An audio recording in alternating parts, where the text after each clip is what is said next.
The steppe winds howled across Central Asia, carrying with them the echo of hooves and the scent of conquest. From these desolate plains rose a man who would be remembered not only for his victories, but for the terrors that followed them. His name was Timur, though the world would know him as Tamerlane. Born in 1336 near Kesh in present-day Uzbekistan, he grew in the shadow of Genghis Khan's legend. A childhood injury left him with a crippled leg, but his spirit remained unbroken. He learned that fear was sharper than any sword, and cruelty could break empires faster than armies. By his youth, Timur had already gathered a band of warriors around him. They were drawn not by his wealth or noble blood, but by his ruthless cunning. He promised them riches through conquest, yet bound them with terror, for disobedience meant death in ways that froze the blood. Timur saw himself as heir to Genghis Khan, destined to restore Mongol dominance. Yet unlike his predecessor, he did not rely on raw conquest alone. He understood the psychological power of brutality, the way horror could hollow out a city before his soldiers even arrived. His early campaigns against rival tribes tested his philosophy. When the tribes resisted, he did not merely defeat them, he annihilated them. Prisoners were blinded, villages burned, and the survivors carried stories of horrors that traveled faster than his armies. Fear was his most loyal general. One of his first acts of terror came against a rebellious tribe that refused submission. After their capture, Timur ordered hundreds buried alive in pits. Their muffled cries seeped from the earth, a warning to those who dared resist. The soil itself became a graveyard of defiance. This method of punishment was not random savagery, it was calculated. Timur understood that fear could conquer more efficiently than endless war. If the legend of his cruelty preceded him, cities would surrender without resistance. Terror became a weapon as powerful as steel. As Timur expanded his influence, his reputation spread with ghastly speed. Messengers carried tales of pits filled with the living, of men flayed and their skins nailed to city gates. These stories, exaggerated or not, became part of the legend he carefully wove. By 1370, he had consolidated power in Transoxiana and claimed Samarkand as his capital. This city would become not only the jewel of his empire, but also the stage from which his brutal campaigns were launched. Samarkand gleamed with beauty, while its ruler drenched the world in blood. His campaigns reached Persia, where resistance was strong. The city of Isfahan tested his patience when a revolt broke out against his garrison. Timur's response was swift and merciless. He would make an example so monstrous that the memory would sear itself into history. After retaking the city, he ordered that every soldier bring back a certain number of severed heads from the population. The result was staggering. Tens of thousands executed in cold precision. The skulls of the slain were stacked into pyramids outside the city walls. These pyramids were not crude heaps, but carefully built monuments of terror. Mortared with blood, they rose as ghastly towers, each skull a silent witness to the price of defiance. Travelers who passed through Isfahan saw not a city but a graveyard sculpted into architecture. The pyramids of skulls were as much propaganda as punishment. They told every ruler, every soldier, and every villager that Timur's wrath was absolute. Submission might save one's life, but resistance meant becoming part of his macabre monuments. From Isfahan, Timur's reputation swelled into myth. Mothers used his name to frighten children into obedience. Whole cities opened their gates at the mere rumor of his approach, preferring servitude over the horror of skull towers. His cruelty was a sword that cut without striking. But cruelty breeds resistance as well as fear. In Persia and Mesopotamia, rebellions flickered despite the terror. Timur crushed each one with escalated brutality. When Baghdad defied him, he slaughtered tens of thousands, again building pyramids of skulls to overshadow the city's golden domes. Baghdad had been a jewel of learning and culture, but under Timur it became a charnel ground. The Tigris, once flowing with poetry and commerce, was said to run red with blood. The pyramids outside the walls stood as mute sentinels to his rule of horror. Timur's methods were not limited to mass slaughter. He delighted in cruel theatrics, designing punishments to break both body and spirit. Captured rulers were paraded in cages, their humiliation feeding his aura of invincibility. To oppose him was not merely to lose, it was to be erased. In the deserts of Persia, Entire caravans were seized and burned alive, their ashes scattered to the winds. In Armenia, villages were leveled and priests impaled outside churches. Every act was a performance of terror, carefully orchestrated to magnify his legend. Timur was not a man without vision. He built mosques, gardens, and palaces in Samarkand that dazzled the eyes of travelers. Yet this beauty was built on foundations of skulls, financed by plunder and maintained by fear. Civilization and savagery walked hand in hand. He saw himself as God's scourge upon the world, a divine instrument of punishment. To his followers, this gave meaning to his brutality. To his enemies, it made him unstoppable. His cruelty was not mindless. It was cloaked in destiny and sanctified by his ambition. The pyramids of skulls stood longer than the battles themselves, their bleached remains defying wind and time. They were monuments to fear, reminders that Timur's shadow extended even where his armies did not. Cities fell before him because their people had seen what waited otherwise. As Timur's empire spread, the earth itself seemed soaked in blood. From Persia to India, from Syria to Anatolia, his path was littered with bones. His cruelty was not excess, it was strategy, refined into a doctrine of terror that conquered without needing constant war. The rise of Tamerlane was thus written in flesh and skulls. He was no ordinary conqueror, but a craftsman of fear, shaping his empire through the art of horror. And as his power grew, so too did the darkness of his methods, preparing the stage for even greater carnage to come. By the late 14th century, Timur's empire was a storm stretching from Central Asia into Persia. But his hunger for power knew no borders.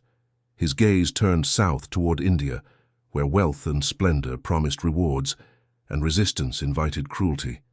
Delhi, the capital of the Sultanate, was renowned for its riches and sprawling markets. Yet Timur did not see a jewel, he saw a challenge, a stage upon which to prove the boundless reach of his terror. His armies thundered toward the city like a tide of steel. On his march through the Punjab, Timur left a trail of horror behind him. Cities that resisted were burned, their defenders slaughtered without mercy. Captured civilians were impaled along roadsides, their screams echoing into the dust-choked sky. Each step forward was paved in blood. At Patna, the resistance was fierce. Timur's soldiers captured the defenders after a brutal siege, but their courage won them no mercy. Timur ordered mass executions, their corpses piled into heaps that rotted under the Indian sun. The survivors, broken by grief, spread tales of horror that raced ahead of him. As he approached Delhi in 1398, his cruelty reached new heights. Tens of thousands of prisoners had been taken during the march.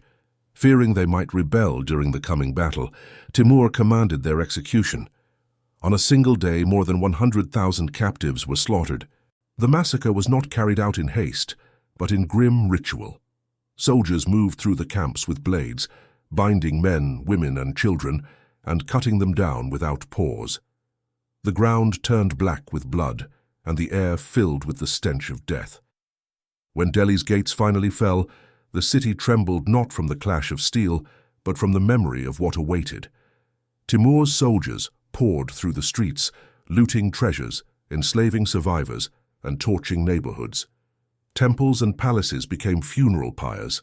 The pyramids of skulls rose again outside Delhi's walls. They were vast, towering mounds, crafted with chilling care. Thousands of skulls gleamed in the Indian sun, silent monuments to Timur's philosophy of fear. Delhi, once the seat of wealth, now stood hollow and desecrated. Timur justified his atrocities as holy war, painting himself as a champion of Islam. Yet his victims were not only enemies of faith, but also innocents caught in his path. In Delhi, even Muslims fell beneath his blade, for his cruelty knew no bounds of creed. The city's markets, once vibrant with trade, fell silent under the shadow of his brutality. Survivors whispered of the conqueror with eyes like steel, who saw lives as mortar for his monuments. His legend had reached India, carried not by heralds, but by ghosts. From India, Timur turned westward, his appetite for conquest unbroken. Syria and Mesopotamia awaited him, their ancient cities promising both riches and resistance. Damascus, the jewel of the Levant, became his next target, and his cruelty there would burn deeper than fire. Damascus was a city of scholars, artisans, and merchants, its mosques and gardens celebrated across the Islamic world. Yet when Timur's army encircled its walls, the people knew what awaited them. They pleaded for mercy, offering gifts and surrender. At first, Timur appeared to accept. He promised safety in exchange for submission, and the gates opened to him. But mercy was a word foreign to his rule. Once inside, he unleashed his fury, betraying the city's trust with calculated violence. The artisans of Damascus, famed for their skill, were spared, but only to be dragged back to Samarkand as captives, their talents harnessed to glorify his capital. The rest of the population suffered a harsher fate. Streets ran with blood, and houses were reduced to ash. Timur ordered yet another pyramid of skulls to be raised outside Damascus. Each skull was a message to the world. Resistance was futile, submission meaningless, and survival uncertain. His monuments grew taller, feeding the legend of his cruelty across continents. In Aleppo, resistance had been bolder, and the punishment harsher still. Thousands were executed, their bodies left to rot beneath the desert sun. Survivors were enslaved, their chains rattling as they were marched eastward. Timur's cruelty became a procession that dragged across the land. Baghdad, once devastated by him years earlier, now faced his wrath again. He stormed into the city with fire and sword, slaughtering tens of thousands. More pyramids rose, bleaching white under the Mesopotamian sky, reminders that the city of knowledge was now a graveyard. In his wake, cities once celebrated for art and science became ruins haunted by silence. Libraries turned to ashes, markets to rubble, and mosques to bone-strewn courtyards. Timur was not merely a conqueror, he was an eraser of civilizations. Yet even in his cruelty there was method. The artisans and scholars he spared were carted to Samarkand, where their forced labor built magnificent mosques, gardens, and observatories.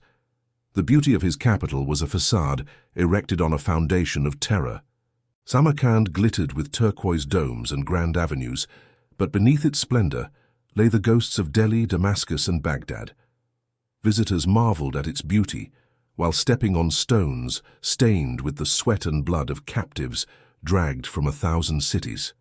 Timur's empire grew vast, stretching from the steppes of Central Asia to the gates of Anatolia.